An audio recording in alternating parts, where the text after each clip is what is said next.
Салам алейкум, хурматли милләттәштәр. Здравствуйте, уважаемые башкортостанцы. Сегодня я хотел бы поговорить о трех вариантах развития событий войны России с Украиной. Итак, первый вариант – это победа России над Украиной. Что в этом случае происходит? В этом случае, в любом случае,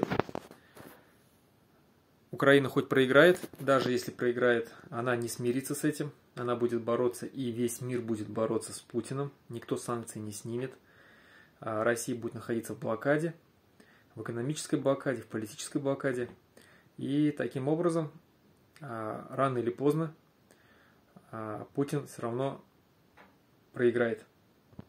Его сместят, или он и Россия экономически рухнет, либо его сместят внутренним каким-то заговором. Украина будет это такой незаживающей раной, которая будет вытягивать оттуда все деньги, все соки, жизни россиян, российских солдат. Ну, в общем, она не смирится, она будет продолжать воевать. Партизанская война будет идти, политическая борьба будет идти. Ну, в общем, вот так. Итак, это первый вариант, это если Путин победит. Второй вариант – Путин проиграет эту войну, потому что есть все предпосылки к тому, что Украина может победить. Она очень сильно мотивирована, ее бойцы это настоящая политическая украинская нация, состоящая из разных национальностей, которые там очень много русских и других народов, там чеченцы, грузины и так далее, не считая, конечно, самих украинцев.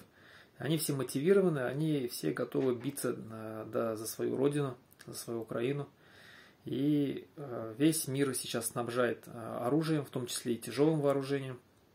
Поэтому вполне возможно, а у России рано или поздно силы иссякнут. Потому что очень много вооружения она уже потеряла, там и тяжелого вооружения, очень много солдат погибло. И эта война, она ничем не обоснована. У солдат, у российских нет мотивации там воевать.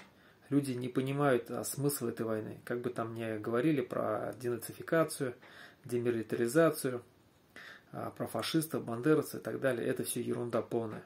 И вообще, люди не понимают, почему мы должны идти и в чужой стране устанавливать свой порядок, свой русский мир навязывать людям, которые этого не хотят. И вроде бы начинали там про какой-то Донбасс говорить, да, то есть ДНР, ЛНР, спасение якобы их, а уже бои идут и под Киевом, и под Харьковом, и Мариуполь, и так далее.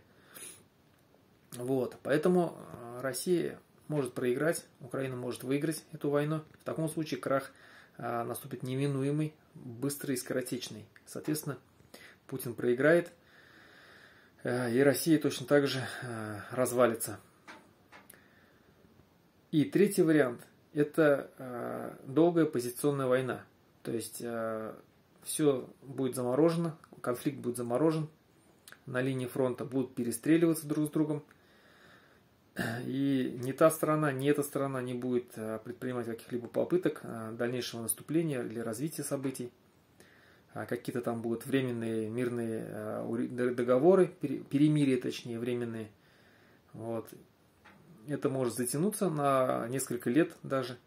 Но в любом случае это тоже приведет к поражению Путина. Потому что точно так же эти люди, которые там, солдаты, которые будут стоять на фронте, на границе фронта, это наемники, им надо платить деньги.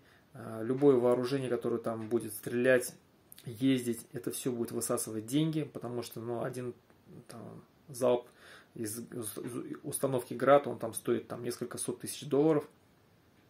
Вот. Война очень такое дорогое удовольствие, оно будет вытягивать очень много денег. И рано или поздно Путин все равно проиграет.